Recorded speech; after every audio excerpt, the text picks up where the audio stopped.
Hello everyone, ಇವತ್ತು ನಾನು 5 ನಿಮಿಷದಲ್ಲಿ ರೈಸ್ಗೆ ಹಾಕ್ಕೊಳ್ಳುವ ಒಂದು ಗೊಜ್ಜು ತೋರಿಸ್ತಾ ಇದ್ದೀನಿ. ಬನ್ನಿ ಪಟ್ ಅಂತ ನೋಡ್ಕೊಂಬರೋಣ ಹೇಗೆ ಮಾಡೋದು ಅಂತ.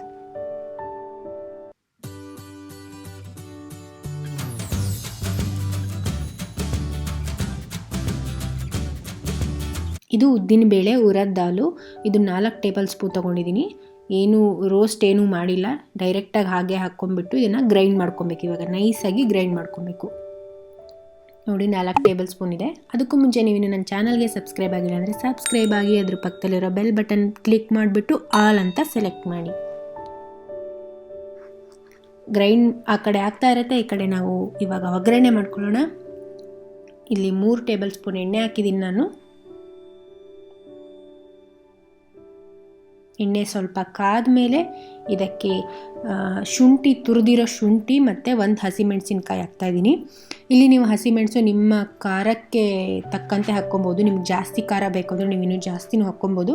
ನಾನಿಲ್ಲಿ 1 ಕಟ್ ಮಾಡಿ ಹಾಕಿದ್ದೀನಿ. ಇದು ಸ್ವಲ್ಪ ಚೆನ್ನಾಗಿ ಬೇಯಬೇಕು ಒಗ್ಗರಣೆ. ಇದು ಸ್ವಲ್ಪ ಬೆಂದಮೇಲೆ ಸ್ವಲ್ಪ ಹಿಂಗೆ ಹಾಕಿ ಮಾಡಿದರೆ ಇಷ್ಟೇ, ಇದು ಒಗ್ಗರಣೆ ರೆಡಿಯಾಗಿರುತ್ತೆ.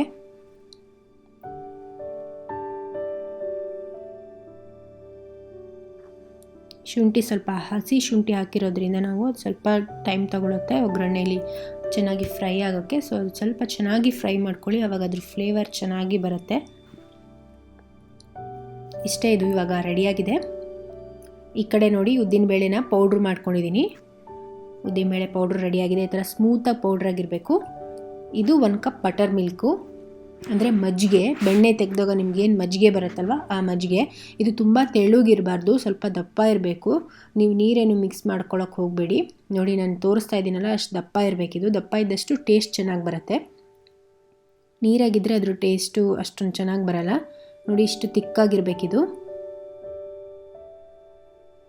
1 ಕಪ್ ಬಟರ್ ಮಿಲ್ಕ್ ತೊಗೊಂಡಿದ್ದೀನಿ. ಇದಕ್ಕೆ ನಾನಿವಾಗ 4 ಟೇಬಲ್ ಸ್ಪೂನು ಉದ್ದಿನಬೇಳೆ ಪೌಡ್ರ್ ಹಾಕ್ತಾಯಿದ್ದೀನಿ. ಉರದ್ ದಾಲ್ ಪೌಡರ್ನ 4 ಟೇಬಲ್ ಸ್ಪೂನು ಹಾಕಿದ್ದೀನಿ. ಇವಾಗ ಚೆನ್ನಾಗಿ ಇದು ಮಿಕ್ಸ್ ಮಾಡ್ಕೊಬೇಕು. ಯಾವುದೇ ಗಂಟೆಲ್ಲ ಇರಬಾರ್ದು ಅದರಲ್ಲಿ. ಆ ಥರ ನೀಟಾಗಿ ಮಜ್ಜಿಗೆ ಜೊತೆಗೆ ಮಿಕ್ಸ್ ಆಗಬೇಕಿದು. ನೋಡಿ ಈ ಥರ ಮಾಡಿ ಮಾಡಿ ಇದನ್ನು ಮಿಕ್ಸ್ ಮಾಡ್ಕೊಬೇಕು.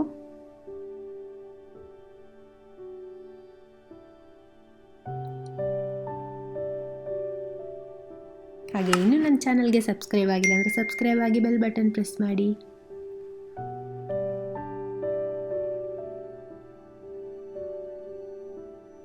ಇದು ತುಂಬಾ ಚೆನ್ನಾಗಿರುತ್ತೆ ಟೇಸ್ಟು. ಹಾಗೆ ನೀವು 5 ನಿಮಿಷದಲ್ಲಿ ಪಟ್ ಅಂತ ರೆಡಿ ಮಾಡ್ಕೊಬೋದು. ಇದಕ್ಕೇನು ಜಾಸ್ತಿ ಟೈಮ್ ಆಗೋಲ್ಲ. ನಿಮ್ಗೇನಾದರೂ ಅಡುಗೆ ಮಾಡೋಕ್ಕೆ ಅಥವಾ ಸಾಂಬಾರು ಅದು ಇದು ಏನಾದರೂ ಮಾಡೋಕ್ಕೆ ಲೇಸಿ ಅನ್ನಿಸ್ದಾಗ ಈ ಥರ ಮಾಡ್ಕೊಳ್ಳಿ. 5 ನಿಮಿಷದಲ್ಲಿ ನಿಮಗೆ ರೈಸಿಗೆ ಹಾಕ್ಕೊಂಡು ರುಚಿಯಾಗಿ ತಿನ್ನುವ ಒಂದು ಗೊಜ್ಜು ರೆಡಿ ಆಗುತ್ತೆ. ನೋಡಿ ಇದನ್ನು ನಾನು ಚೆನ್ನಾಗಿ ಮಿಕ್ಸ್ ಮಾಡಿ ಆಯ್ತು. ಇವಾಗ ಗಂಟೇನೂ ಇಲ್ಲ. ಇವಾಗ ರುಚಿಗೆ ತಕ್ಕಷ್ಟು ಉಪ್ಪು ಆ್ಯಡ್ ಮಾಡ್ತಾಯಿದ್ದೀನಿ. ರುಚಿಗೆ ತಕ್ಕಷ್ಟು ಉಪ್ಪು ಆ್ಯಡ್ ಮಾಡಿ ಒಂದ್ಸಲ ಮಿಕ್ಸ್ ಮಾಡಿ. ಅದಾದಮೇಲೆ ಒಗ್ಗರಣೆ ನಾವೇನು ಮಾಡಿಟ್ಕೊಂಡಿದ್ವು, ಹಸಿಮೆಣಸಿನ್ಕಾಯಿ ಮತ್ತು ಶುಂಠಿ ಮತ್ತು ಹಿಂಗು, ಅದನ್ನು ಇದಕ್ಕೆ ಆ್ಯಡ್ ಮಾಡಿದರೆ ರುಚಿಯಾದ ಗೊಜ್ಜು ರೆಡಿಯಾಗುತ್ತೆ. ಕೇವಲ 5 ನಿಮಿಷದಲ್ಲಿ ನಿಮಗೆ ಅನ್ನಕ್ಕೆ ಒಂದು ಗೊಜ್ಜು ರೆಡಿಯಾಗುತ್ತೆ. ತುಂಬಾ ಈಸಿ ಇದು, ಯಾರು ಬೇಕಾದರೂ ಮಾಡ್ಬೋದು. ಪಟ್ ಅಂತ ಕೂಡ ರೆಡಿಯಾಗುತ್ತೆ. ನೋಡಿ ಇಷ್ಟೇ, ಇದು ಒಗ್ಗರಣೆ ಹಾಕ್ಬಿಟ್ಟು ಒಂದ್ಸಲ ಮಿಕ್ಸ್ ಮಾಡಿಕೊಂಡ್ರೆ ಆಯಿತು. ಉದ್ದಿನ ಹಿಟ್ಟಿನ ಗೊಜ್ಜು ರೆಡಿಯಾಗಿದೆ. ಬಿಸಿ ಬಿಸಿ ಅನ್ನ ಜೊತೆಗೆ ತಿಂತಾಯಿದ್ರೆ ತುಂಬಾ ಚೆನ್ನಾಗಿರುತ್ತೆ. ನಿಮಗೆಲ್ಲ ಈ ವಿಡಿಯೋ ನಂದು ರೆಸಿಪಿ ಇಷ್ಟ ಆಗಿದೆ ಅಂದ್ಕೊತೀನಿ. ಇಷ್ಟ ಆಗಿದರೆ ಶೇರ್ ಮಾಡಿ, ಲೈಕ್ ಮಾಡಿ, ಕಮೆಂಟ್ ಮಾಡಿ. ನಾನು ಮತ್ತೆ ಇನ್ನೊಂದು ಹೊಸ ರೆಸಿಪಿಯೊಂದಿಗೆ ಬರ್ತೀನಿ. ಅಲ್ಲಿವರೆಗೆ ಬಾಯ್, ಟೇಕ್ ಕೇರ್.